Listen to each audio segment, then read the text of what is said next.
Mount Etna has been a legendary maternal figure in the lives of Sicilians for millennia. The highest volcano in Europe was born 500,000 years ago and has been giving birth to legends and lava flows ever since. The region's history is written in layer upon layer of rich, fertile volcanic soils and in the deep blue waters teeming with fish.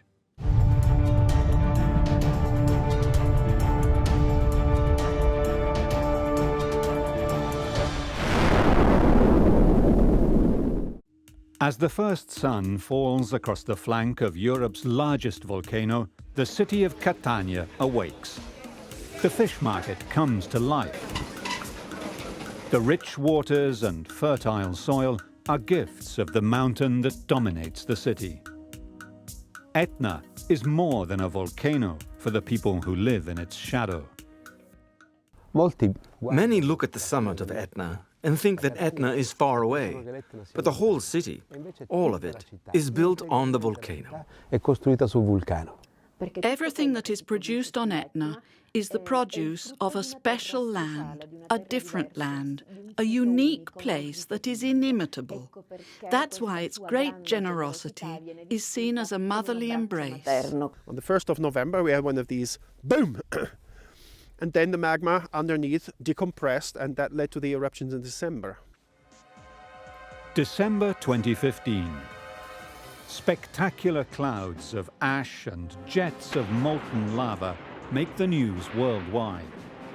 Etna is erupting again. The erupting crater is the highest and widest, known as the Voragine. Every time the mountain erupts, it changes, and experts of the Catania branch of the Italian Institute of Geophysics and Volcanology must go to the top craters to take key measurements.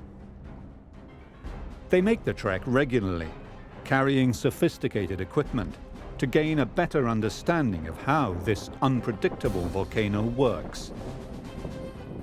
Today, a team will brave the biting cold winds and ice to measure the new heights of lava cones and ash deposits. So what we experienced today was quite typical, very severe mountain conditions. So one thing about Etna is that maybe more than being a volcano and a very active volcano, very dynamic and fascinating volcano, it's still more a mountain. And the thing about Etna is that it is a mountain which stands all alone in the middle of the Mediterranean Sea. 5 craters occupy the summit of Etna. They are the central Voragine, and to the south, the Bocca Nuova, or New Crater, and then, respectively, the northeast and 2 southeast craters. The team has to climb to the very top. Using state-of-the-art GPS measuring systems, they step gingerly around the recently erupted crater, the main crater of the volcano, to measure the new positions and heights of the cones. We did not yet have an idea about the accumulation of material around the crater that's called Voragine, the big mouth, during the eruptions of December. So we see that the rim of that crater has been raised by the accumulation of material that fell back onto the rim. You can see it from different directions. You can see that it's virtually made kind of like a cone around this crater, and we went with a high-resolution GPS there to measure determined points, and we will compare them to previous digital maps and see how much has been accumulated. And then we can tentatively also say how much material, how much volume has been deposited there. The craters on top of Etna change with every eruption, as lava and ash swirl around them. Millions of cubic meters of lava flow out of the craters and change the landscape until the next eruption. The mountain literally swells and shrinks by centimeters at a time, as this animation from the INSAR satellite shows. Well, the amazing thing is that before the voragine was quite a deep pit. And then there was a sort of a rocky septum, a low wall, which in the past was much higher, which separated the voragine from the Bocca Nuova behind. And now these two things are one. Because all the material that's been disgorged from the voragine has entered the Bocca Nuova and filled it up by many tens of meters. The Etna system covers 1,190 square kilometers. The mountain is 3,329 meters high, but this can vary, and also has some 250 cinder cones on its flanks, some of which are so large they would rank as volcanoes themselves elsewhere. But on Etna, they act as lateral vents for gases and lava, like safety valves. Each of these craters and fissures presents its own risks for the population. Mostly slight, but over the centuries, at times cataclysmic. But this mountain began really to build in earnest less than 80,000 years ago, whereas the first eruptions were 500,000 years ago. Now, to make it relatively easy, you can imagine the margin of Europe or Eurasia. This is the boundary, and to the south of it is Africa. Okay? And Africa comes. Now imagine the line is here, imagine the line. Africa comes against this line. This part is oceanic and goes into subduction. This part is continental and bites into continental crust, which means that this goes faster, and you see how between the two it is kind of ripping open. The spectacular view from the summit includes not only the city of Catania, but also the fertile plains below, where Etna's rich soil and microclimate makes for prime agricultural terrain. Orange groves and olive orchards are abundant here. Vineyards are also producing Etna wines of origin on the terraced slopes of the volcano. Over the centuries, the towns and villages built on the slopes of Etna have been threatened by lava flows from the top of the mountain and from fissures and craters in its flanks. But it is the lava tunnels that pose the greatest menace. So what does the lava do? It cools at the surface, it forms a crust, which already starts protecting the lava from heat loss, allowing it to flow farther. Then it starts building maybe a channel. So also on the sides it is protected from heat loss, and sometimes it completely freezes over so that the crust becomes rigid and stops, and underneath the lava flows through a tube where it is almost entirely protected. And if this lava flow is capable of building itself a lava tube system for many kilometers, this happened in 1992 near Zafferana. There the tube system was up to 7 kilometers long, and the end of the tube was 1 kilometer from Zafferana. It was like the crater was at Zafferana, because lava came out at nearly the same temperature. So when you when you consider lava tubes, lava flows can travel much further. It's a very, very fine thing for the lava. Over the centuries, the small towns on the flanks of the volcano have been damaged by the unstoppable lava flows. In 1169, the lava flow reached the sea at Aci Castello and Ognina, while more recently, in 1928, the whole town of Mascali was razed to the ground, offering the fascist government an opportunity to consolidate its popularity by rebuilding it. Over the last 50 years, however, the volcano has become even more active, as the locals can testify.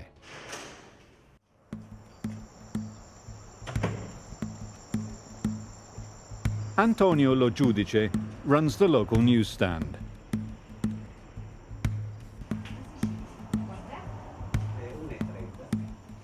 Like almost everybody in the little village of Lingua Glossa, he has a story to tell about life under the volcano. Appena siamo arrivati e abbiamo visto. As soon as we arrived, we saw the 5 erupting craters, and a liquid lava was coming out of them. We couldn't get very close to them because they were burning hot, and they erupted continually, this lava. Che eruttavano continuamente questa lava.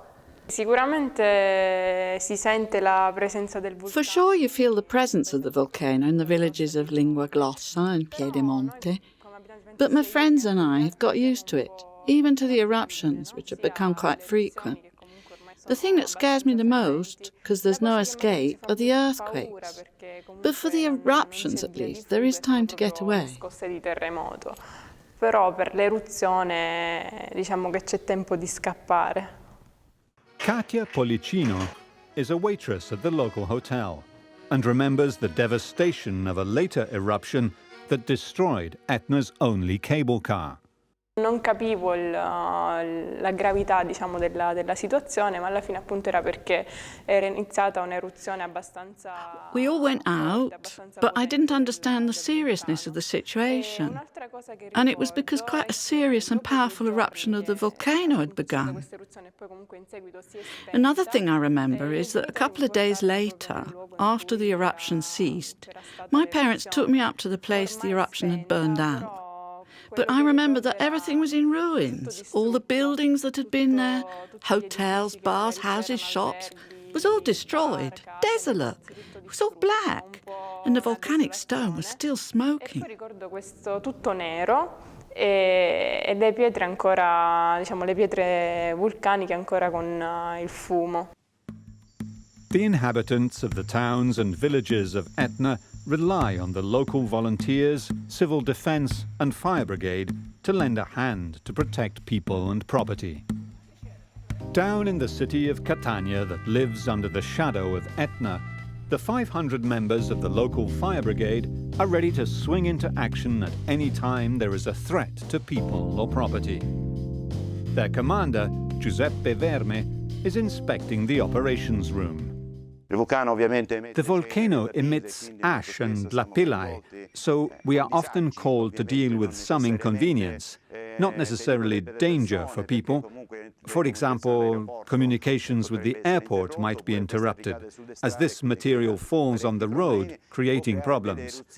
It can erupt, and over the centuries we have seen many eruptions. These have threatened inhabited areas or agriculture, the plantations that exist in the area around the volcano, and they can cause earthquakes. Between 1991 and 1992, townspeople from the village of Zafferana and surroundings joined forces with the fire brigade and army to divert a lava flow that threatened to destroy their village.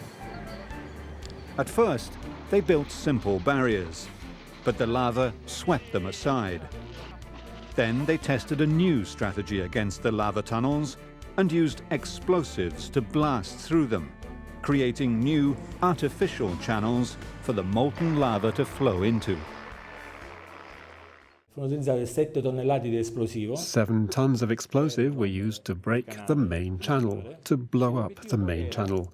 And the goal was to block the channel after the explosion by dropping steel tank traps, chained together and chained to a rock, together with cement blocks, using diggers. These tank traps and chains held together long enough to block the tunnel and enable the deviation. So it was a success. Queste catene, il tempo che stettero assieme, riuscirono praticamente alla fine a tappare, e quindi fu un successo. In 2001, a lava flow from the southeast crater destroyed the cable car station, with the fire brigade building dikes to hold back the lava. In 2015, the most violent explosions yet occurred at the very summit of the mountain. Finally, on the 2nd of December, we saw the activity of voragine started increasing. In the morning of the 3rd, there was a very, very powerful paroxysm with lava fountains up to 3,000 meters tall. And a column that rose about 12 kilometers, and then a little more than 12 hours later, there was another one with a 15-kilometer column. So really big events, and these images circled the globe, and everybody saw these huge mushroom clouds looking like huge Plinian eruptions, you know, like Mount St. Helens in miniature, something like that, and everybody would go like, what is this Etna?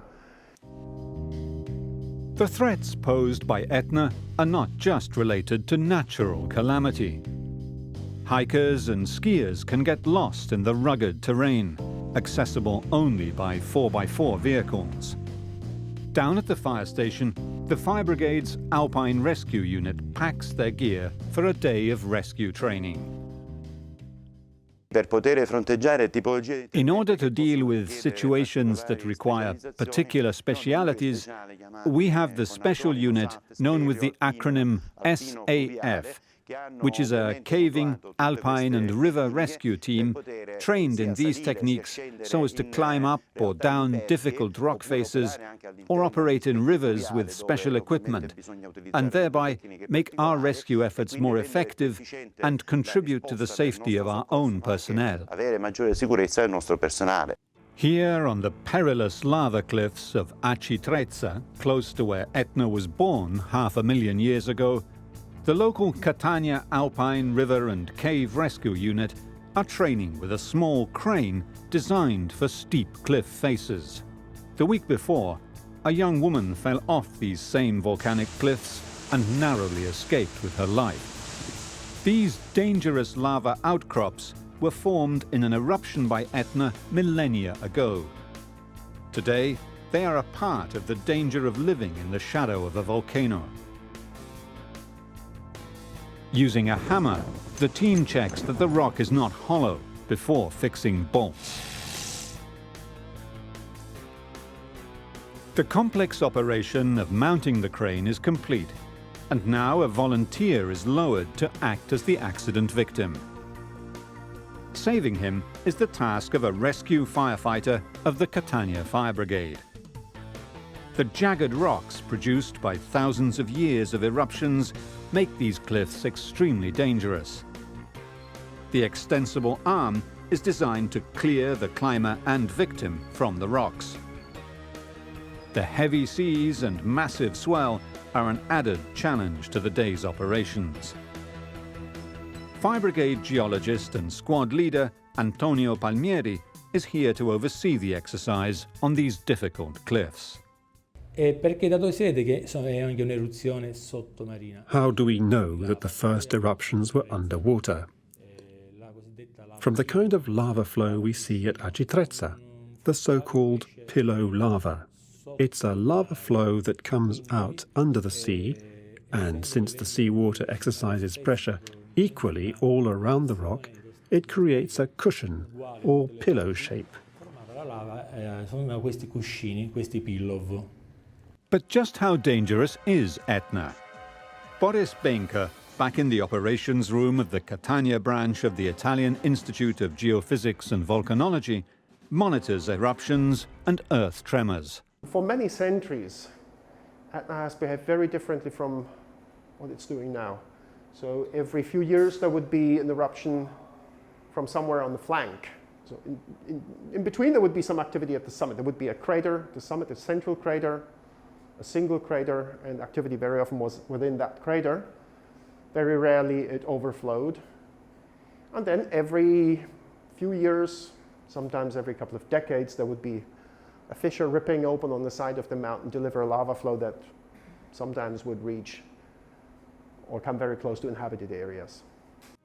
The volcano has never been a real threat to people, however, as the lava flows are relatively slow and the gases within the volcano are released regularly enough to avoid a truly cataclysmic eruption.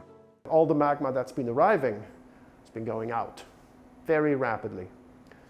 And this is probably a reason why we don't have any excess magma that can destabilize the mountain in this moment.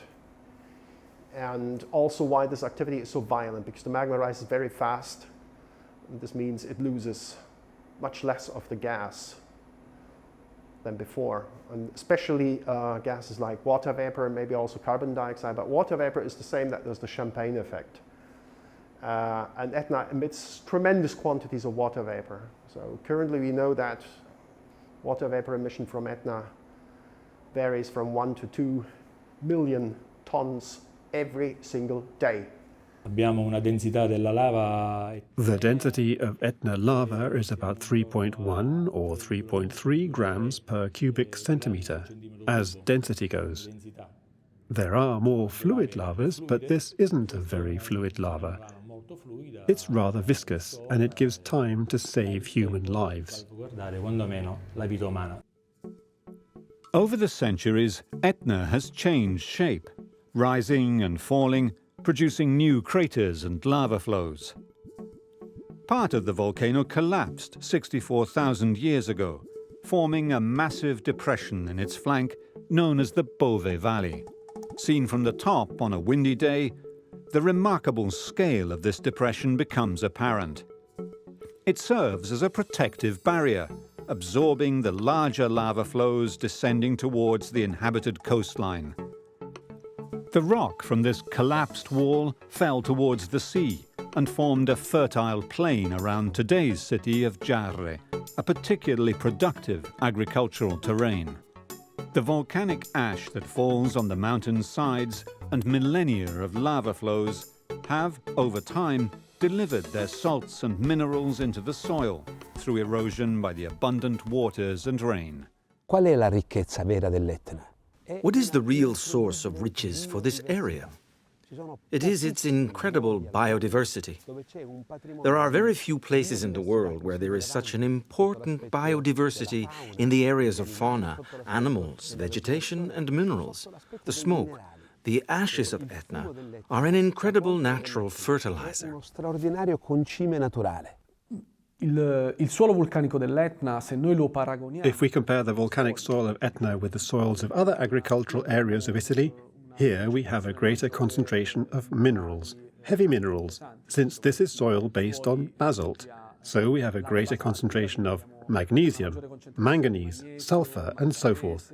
They are unique soils if we compare them with the other areas. Sono effettivamente suoli unici se noi li paragoniamo con le altre zone. The spectacular flora and fauna in Etna's grow zone make botanical parks like this one a destination for plant lovers from across the globe. Mario Faro is a botanist and runs the largest nursery for Mediterranean plants in the whole of Europe. The family business has been built in the plain of Giarre, on the debris produced when the Bove Valley was formed. Tropical and subtropical plants grow here abundantly. We are in Europe's largest nursery of Mediterranean plants, at the foot of Europe's largest volcano. These are Camerops humilis Etna, a variety selected by our nursery that over the years proved to be perfectly suited to the climate of our volcano. And in fact, this variety originates only and exclusively at the foot of Volcano Etna. The seeds of Camerops humilis are cultivated specifically in the fine volcanic sediment of Etna before being exported to households across Europe. The fruit or seed of the plant, this is the seed of Camerops Etna, once gathered has to be subject to a very important, I'd say, fundamental series of operations for it to grow. The seeds are detached from the branch and dried in the sun. They are sun-dried, and then the seed husk is removed, and the seeds are placed on a very fertile layer of volcanic soil so that they can sprout. Uno strato fertilissimo di terra vulcanica affinché questi possano quindi germogliare. The area around Etna is famous for its blood orange groves. The constant fertilization of the soil with volcanic ash and the abundance of minerals in the earth make this terrain especially suited to citrus fruit orchards. The volcanic soil is a black soil. Here we have a sod of it, as you can see. It has an intense color. It is an incredibly soft soil, as you can see. It is a gift of the volcano, a gift of Etna in particular. The company is trying out new methods of irrigating the citrus fruit for which it is world famous. The nursery is actively experimenting with new varieties of fruit, such as the orange and tangerine cross. Here we have a selection of more than 30 types of citrus fruit that go from the orange, the red Tarocco Sicilian orange, to the Syracuse lemon via the tangerines and mandarins and grapefruit. We wanted to build this citrus fruit garden around this house, this typical 19th century Sicilian house, to carry out tests and experiments. Una nostra sperimentazione. Oranges are harvested from autumn to spring and make their way to the world's markets in the form of fruit and juice. Although competition is strong, there is nothing like the Etna blood orange. Our oranges, the red orange, the orange that Sicily is so famous for the world over, grows, well, in almost any soil, but only in our area of Catania does it have the nutritional qualities that distinguishes it globally. That is, the red flesh. The same plant, the same variety of citrus fruit, if we plant it in Tuscany or in Calabria or Puglia, will never have that intense color, the tannins, that strong taste that is characteristic of the blood orange. This is due to the volcanic terrain, but also due to the temperature variations between day and night that we have in this area. The nursery also experiments with exotic plants and has developed a new variety of the original Australian native Eugenia plant, one that now bears the name of Etna. This is the pride of our company, the result of a 10-year-long experiment, research that lasted a decade. This is the Eugenia Etna fire.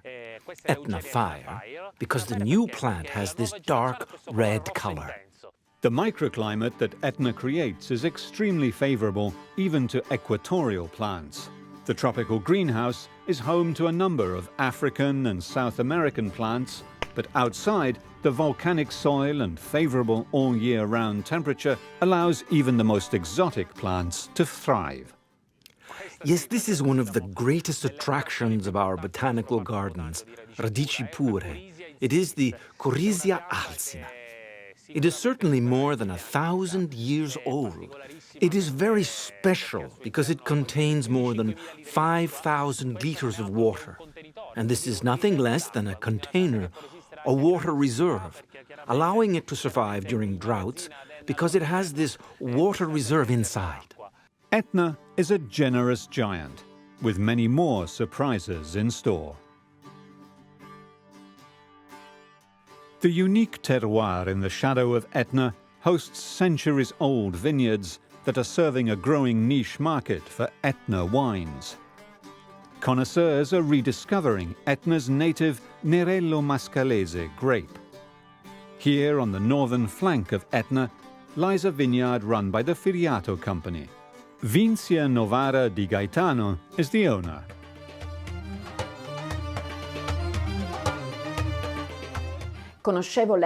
As a Sicilian, I knew Etna. I couldn't not know this amazing place. But getting in touch with this world, because it is a world of its own, a micro-world, made up of so many things, so many incredible factors, which make up the whole complex volcano itself, that was not only a splendid thing, but also something that I discovered day after day. The wines of Etna have gained in popularity recently, rediscovered by mid-range distributors in Europe and North America. Here, at Cava Nera Etnea, 2 ancient wine presses have been restored. The volcanic rock the vats have been built out of is perfect for keeping the grapes at the right temperature and does not alter the grape juice in any way. Count Federico Lombardo is the enologist who manages the estate. Firiato decided to come and grow wine here on the slopes of Etna because it was searching for an extreme terroir. We wanted to grow wine in a mountain terrain, and above all, we wanted to grow wine at the foot of a volcano, so Etna was the obvious choice. The family has also rediscovered the original grape variety originally grown here before the great phylloxera epidemic which struck Sicily in the early 1900s, killing off swathes of vines and leading eventually to the cultivation of French grapes. Here, however, these vines have survived, showing the curious habit of Sicilian farmers of propagating the vine by planting a living branch into the soil, which eventually makes another plant. Firiato found an ancient vine on this side of Etna, one that was hundreds of years old, that existed before the arrival of phylloxera on Etna. These are real sculptures in wood, and we proceeded to date them thanks to the University of Palermo and the CNR, above all to establish the genome and to find out if these plants are indeed older than 100 years and have the same genetic background as the modern ones. We continue to grow these wines because we believe that by doing so, we continue the tradition, the culture and the anthropology and above all the wine culture of this area. The proximity of the volcano and the unique climate of this area are the key elements that give Etna wines their unique qualities. Despite the rainy day, the climate is ideal for fine wines. The Etna wines have a strong character. If you taste them along with other wines, they stand out immediately for where they come from and for the fact they're grown on a volcano. That's because the soil here is very rich in minerals. As far as red wines are concerned, we have extremely elegant wines with a fine level of acidity and a tannin structure that allows it to survive a long time in the bottle. An ancient lava front with petrified trees is still visible, and with every rainy day dribbles its minerals into the soil. Wine growing on Etna allows us to take advantage of two fundamental factors. The first is that the wine is grown on a mountainside between 650 meters and 1,000 meters in altitude. And on the other hand, the latitude is very low, which means if we compare the latitude of Etna with the latitude of, let's say, central Italy, we have, as a result, about 1,000 more hours of sunshine, an enormous amount. The autumn colours of the wine harvest in October of every year show off the richness of the earth on the northern flank of the mountain. Another variable is that Etna is volcanic soil, so we're talking about an extremely young soil if compared to other European wine-growing areas. Here we have a soil that varies between 20,000 years of age and a very young soil that's only between 300 and 400 years old. On top of that, Etna is constantly active, and that means that the soil gets constantly renewed. Olive groves also thrive here on the northern side of Etna. Here at 900 meters altitude in the heart of the Mediterranean, the extreme range of temperatures between night and day is favorable for olive farming and oil production. La nocellare etnea era importante ed è importante tutt'oggi. Nocera etnea is important because it grows in this terroir that has a very particular climate. The wide range of temperatures between night and day, as much as 20 degrees, and a late harvest in November, a late ripening, allows this fruit to be used in two different ways, either as table olives or for the making of olive oils. Per la mensa, come quindi frutto da tavola, sia per la produzione dell'olio. Just as Etna's wines are finding new markets, its oils are increasingly gaining attention from connoisseurs. L'olio è un extravergine di oliva. It is an extra virgin olive oil. It is processed, preserving all its nutritional qualities, pressed cold without filters, and it is a particular niche oil. Ed è un olio, in particolare un olio di nicchia. While the volcano is to be thanked for the fertile soil on and around Etna, it also helps water quality in the sea below. Despite shrinking catches, fresh swordfish find their way into the market. Mackerel, rockfish, mullet, sea bream and bass catches, not to mention squid and octopus, are still abundant.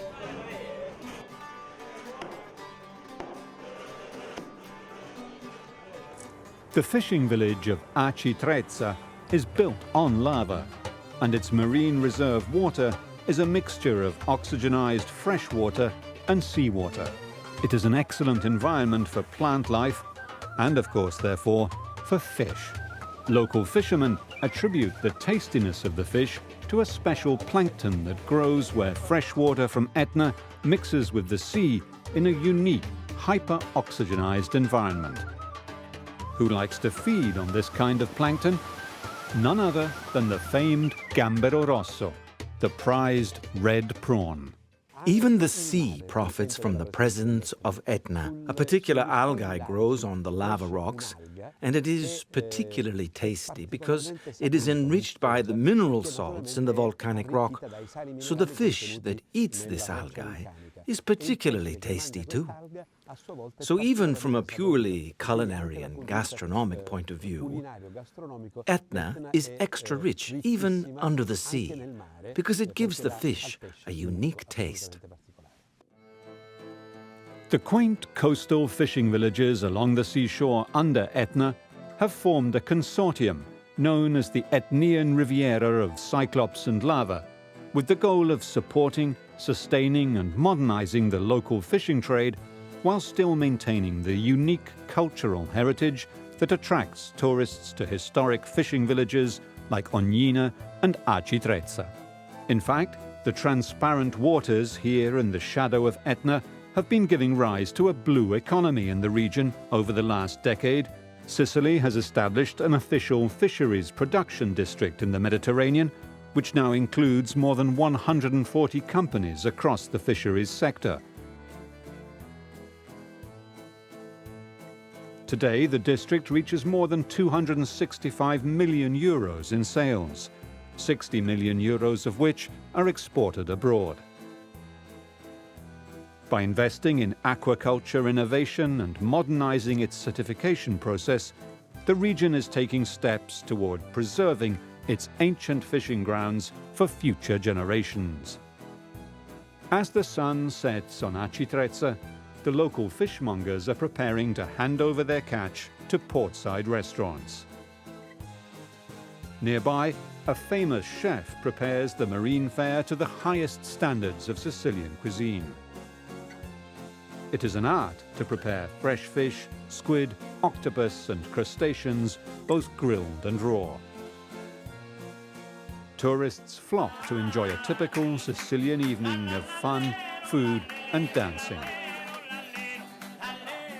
As the festivities wind down, the stars come out over Mount Etna, signaling it is time for the night fishermen with their lampada nets to begin their rounds, rowing silently, their lamps illuminating the limpid waters below the lava cliffs. Catania is alone with the mountain.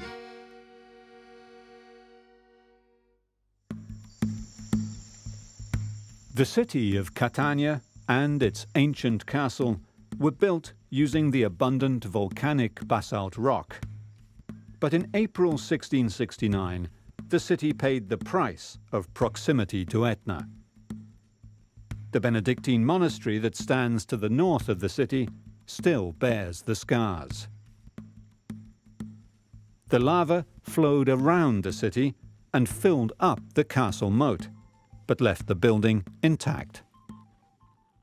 The last time Catania was destroyed by an earthquake was in 1693. The newly built city was a Baroque city, and the unique characteristic of Catania is its two colors. The construction materials are the white stone of Syracuse, but above all, the black stone of Etna. The city is an amazing mosaic of black and white. The amazing archaeology of the city shows off more than just rock. The Roman amphitheatre and the Byzantine baths are signs of the wealth of the city in ancient times, although much of their stone has been recycled as ready-made building material over the centuries. Here at the Greek theatre, built out of volcanic rock, water flows from under the mountain and is channeled through the foundations of the building.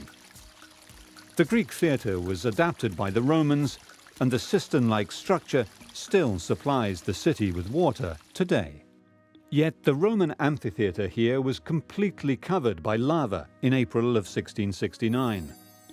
The city grew up around it, and today only a part of it can be visited, through an underground labyrinth of tunnels that extends far under the apartment complexes above. In the heart of Catania, the construction of the metro, 17 meters below street level, has exposed ancient lava flows. It's a rare glimpse of what's underneath the city that lives under Etna. Unsurprisingly, there is also an abundance of underground water that flows from Etna. And that has presented the city's mayor, Enzo Bianco, with a number of engineering challenges. Wherever you dig in the city, you find Etna. And often, together with Etna, you find water. And there are very deep water springs, because during the winter, Etna is covered in snow. And during the summer, the snow melts, making water one of the great riches of the city. The whole city is built on the volcano. Here, just off Catania's bustling fish market, is the city's main cathedral. At the altar, St. Agatha, whose icons and souvenirs are ubiquitous throughout the city. The local saints, Agatha and Giles, have done their part in protecting the city. Every year, their festivities last for days, and their protective actions are celebrated. The people of Catania aren't afraid of the mountain. Here we call it a montagna. We have a very close relationship with it. Etna is a part of the city's life. It is a part of the character of the city and its inhabitants. And if I were to describe the city, I would call it volcanic. For the people here and for myself, it's certainly a female. It's very typical Sicilian mama who describes in the kitchen trying to figure out what's going to be for dinner. And being slightly confused every now and then, a little bit angry, very generous, but every now and then she's going like, "Pah! Do respect me!" And people do. The mountain is watched 24/7 from the operations center in the Catania branch of the Italian Institute of Geophysics and Volcanology, which monitors parameters from sensors dotted all around the volcano and Sicily. So yeah, basically we're measuring everything that can be measured in volcanic and seismically active areas. So we measure seismic activity. We have seismic stations of different types, and most of them are digital, nearly all of them. And we measure ground deformation, whether the volcano is swelling or subsiding or the flanks are shifting away or something like that. We measure the gas emission, we measure gravity, we measure magnetism, we measure heat emission. And we have a radar to measure solid objects being ejected from the summit, and to measure the quantity and the speed, because it's the same principle that works for cars driving and being shot with a radar. All tremors are recorded, but only those above 2.4 on the Richter scale are reported to the civil defense authorities. Whenever there is a seismic event that is considered by our automatic system an earthquake. It's not always an earthquake, but in most cases it is. So when it's considered to be an earthquake, the system, the software calculates the location of the earthquake, so the epicenter and the depth, in this case 17 kilometers nearly. The magnitude, which is very low in this case. And it also shows us the names of the stations which have recorded, which have been used to calculate. The mountain has given rise to countless legends over the millennia. It is the mythical home of the god Vulcan, inventor of fire.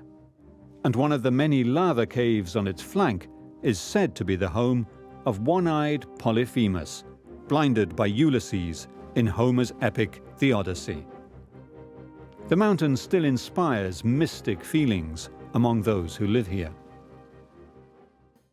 But there's obviously a very spiritual dimension to it, and I think that's many people feel it. They go there, they go like, here's something. Goes close to religious in some cases. For some people, it's a place where they really get in touch with God. È chiaro che il vulcano emana delle energie. Obviously, the volcano gives off energy, strong energy that you can feel. Some people can become more or less nervous. Others are compatible with this energy field that invades and pervades you, that accompanies you.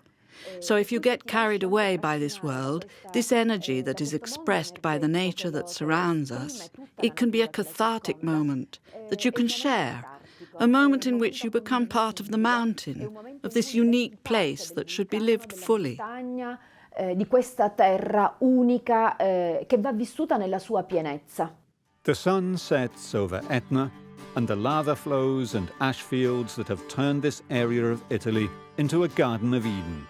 where agricultural produce is both abundant and of high quality, under the spectacular peak of Europe's most active volcano.